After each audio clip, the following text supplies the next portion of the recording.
What's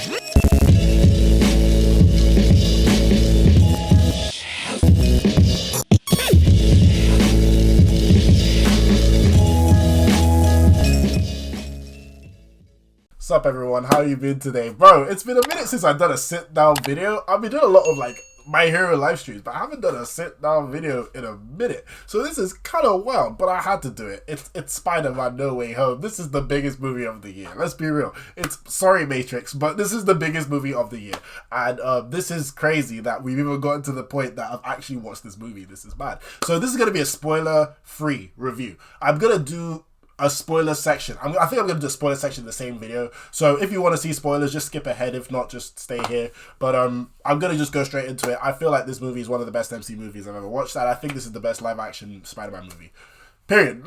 Period. And it's hard to say that when the greatness of Spider-Man 2 is there, but I feel like this either at least matched it or just about topped it for me. Because this movie is really, really, really damn good. So let's start off with the plot. So first things first, yeah, this is straight after Far From Home. Straight afterwards, straight away, straight from Mysterio revealing Peter Parker as Spider-Man, and that's basically what the movie's all about. So Peter is basically coming to grips that everybody knows he's Spider-Man, which we've never seen in live action. I don't even think we've seen in media, now that I think about it. But yeah, he's coming to grips with that, and everyone's trying to paint him as if he's a murderer for killing Mysterio, or if he's a hero because he's actually Spider-Man, and his life is pretty much a living hell right now. So what he does, he goes to Doctor Strange, and he tries to makes this spell to forget that everybody was forget that everybody knows that he is Spider-Man, but that gets messed up, and then we get a multiverse movie. And I gotta say, Tom Holland gives his best performance as Spider-Man in this movie. I have to agree, like, this is like the most pain I've seen Tom Holland actually show in a Spider-Man movie, and this is why he kind of is the perfect Spider-Man for me. I mean, he really illustrates that in this movie. Also, I've got to give a shout out to the villains. Now, my fear with all these villains coming in is that we've seen 2 Spider-Man movies where there were too many villains and it's just gone, like, not right. Like, it's just gone all right. Like, it's not been great. But this movie, they managed to work it really, really well in the fact that they have all the movies from all the villains from all the past movies, all their stories that are pretty much straight from the movie, straight from their demise, basically, in the old movies. They're basically in this movie straight from there, and all their stories and all their motivations, the way they illustrated that and the way they tell, like, how to explain it, they try to solve these problems for a different one of these villains. It makes sense, and the villains are true to their characters. That was what I really liked the most. They were very true to their characters and their personalities, as they have been in those movies. Like, they weren't, I don't want to get into spoilers, but they just did them so well. But I have to give a credit to Willem Dafoe. Willem Dafoe kills it. He kills it. Because, let me be real here, Spider-Man has been fighting, well, Peter Parker, Tom Holland's Peter Parker has been fighting some men, right? But in this movie, he fought like some crazy guys, like some guys who, like, on sight, like, bro, and Green Goblin was one of them, and Willem Dafoe kills it as Green Goblin. Like, I believe when Jamie Foxx did that interview and said, nah, Green Goblin has some stuff on Peter, I believe it after watching this movie. My God. And obviously, Alfred Molina kills it as Dr. Octavius. He was literally the same as Spider-Man 2. Jamie Foxx was great as Max. I love the fact that they made his character a lot better in this movie than the other one. Sandman was literally true to his character, and then the other one was what? Lizard? Lizard was pretty much the same. Let me not lie, Lizard was the same as the movie. It didn't really do much, but everyone was still kind of true to their characters, and the way they resolved with these villains, it's really, really, really well done. Obviously, I'm not going to get into spoilers or anything that, like, all the shocking reveals, so I'm going to make this as basic as possible. But in terms of what, like, the fights are actually so much more brutal in this movie than in the other Homecoming movies. I was shocked at how brutal Spider-Man was fighting these guys. Like, Tom Holland was brutal this year. Like, he turned into Batman low-key. Like, fam. So, this movie was a lot darker than I thought it was. But obviously, it has its charm, it has its moments, and the fan service is fantastic. Like, everything you wanted from the fan service you get in this movie. Well, except for, like, I can't say why, but there is, like, one character I would have loved to see in this movie. But they told us that they're not going to get this character in this movie. So, I think you'll probably guess who it is, but no. They already told us that. So, it is what it is. But this movie was absolute fire. I'm really glad that Marvel did this so well, because they really celebrated 20 years worth of Spider-Man movies. Now, my only it's not really an issue. It's something that I kind of expected. Because this is a multiverse movie with loads of villains, right? You didn't get that much time with the villains, and they didn't develop that much. Like they were the same. They get a good resolution. They get good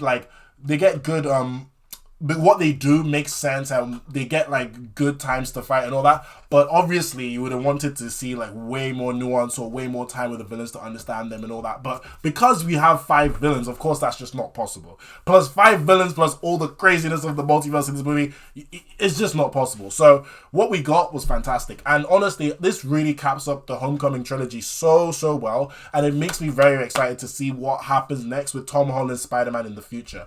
The resolution was deep and this movie has a lot of deep moments, way more than I thought, and that I feel like is why I think this is literally a Marvel great movie. In this year has been really up and down. Like I've said it, this year I think is probably one of Marvel's weakest years, in all honesty, in terms of movie standpoint. Even though I gave Black Widow a 7.5, low-key I want to drop it, or I think I gave it a 7. Low-key I'll drop it to like a 4 right now. I'll drop Shang-Chi to like a 7.5. I'll give Eternals probably still a 7, maybe 6.5. It's not that great for Marvel, but this was a fantastic Marvel movie, fantastic MCU movie, and I hope we get more movies like this. Well, we're not really. We're gonna get multiverse movies, but we're not gonna get this. I mean, this is a special movie. Like it really shouldn't work, but it works so well. I don't know if we're ever gonna see something like this again.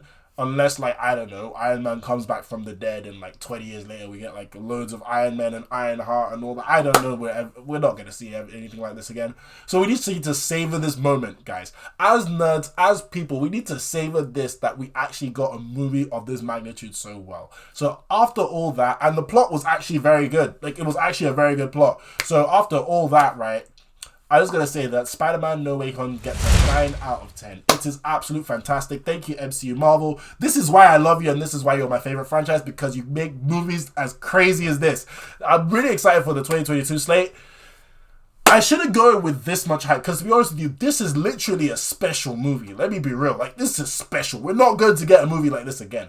So I'm going to be riding this hype to Doctor Strange 2, and I just hope it doesn't disappoint. I'm really praying it doesn't, but hey, I'm here for the ride, and MCU is awesome. So thank you very much for watching my non-spoiler review or non-spoiler section. If you're interested in the spoiler section, just stick around. If not, thank you very much for watching. I hope you have a great day, and I hope to see you soon. All right, bye.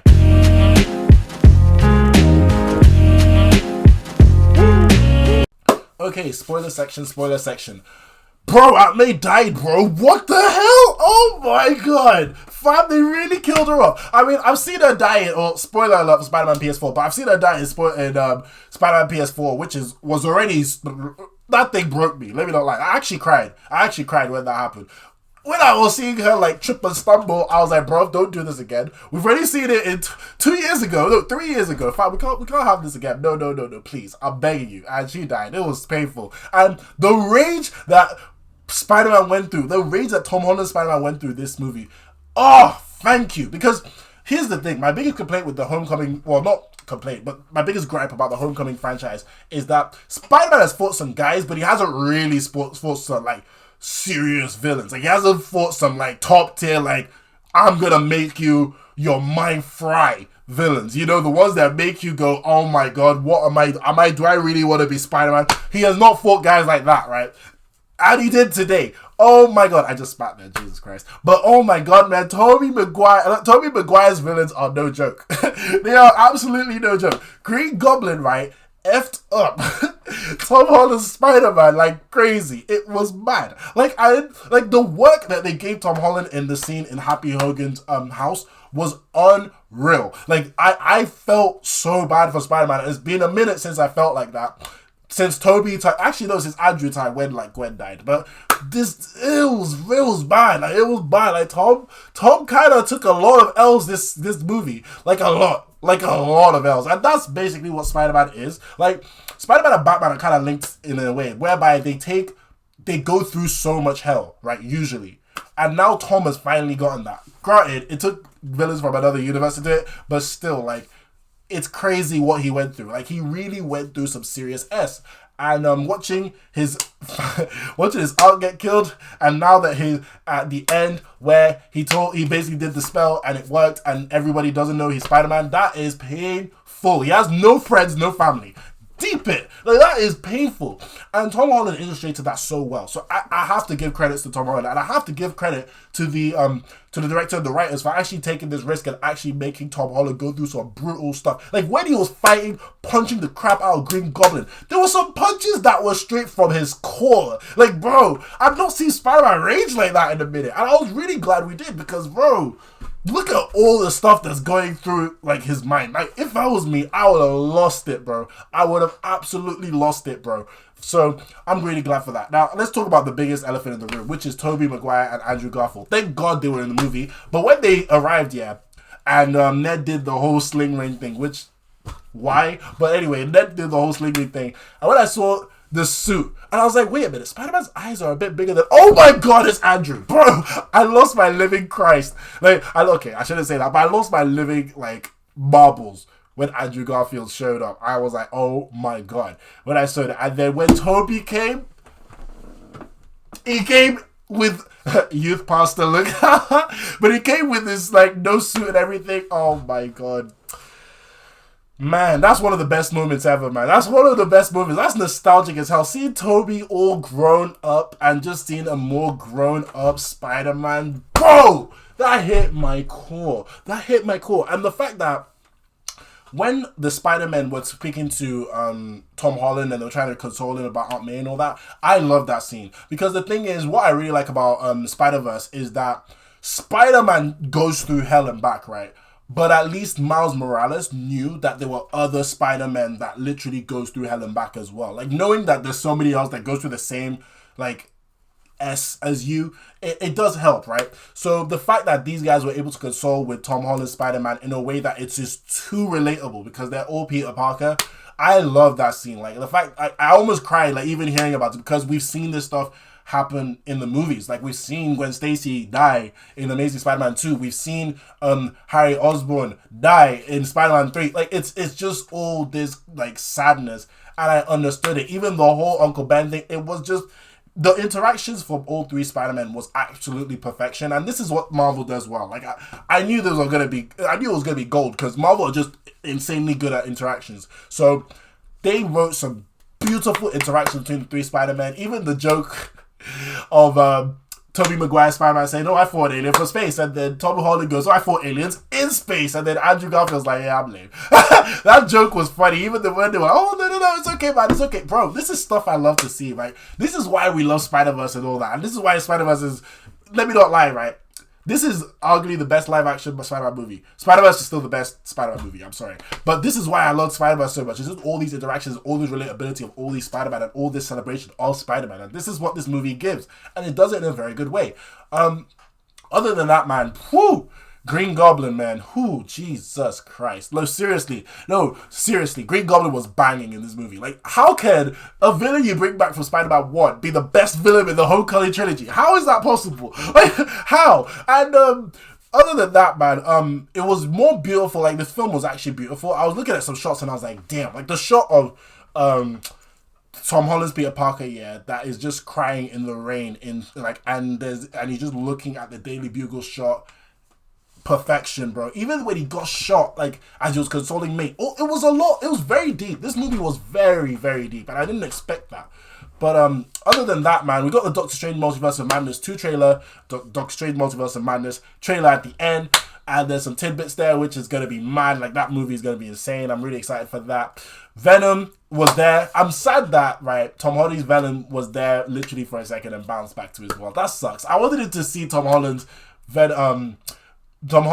Spider-Man, especially when we saw at the end of, spoilers for Venom 2, but at the end of Venom 2, you see Venom look at Tom Holland's Spider-Man and go, ooh, that guy. I thought they were going to meet. It sucks, they're not going to meet, but it's okay.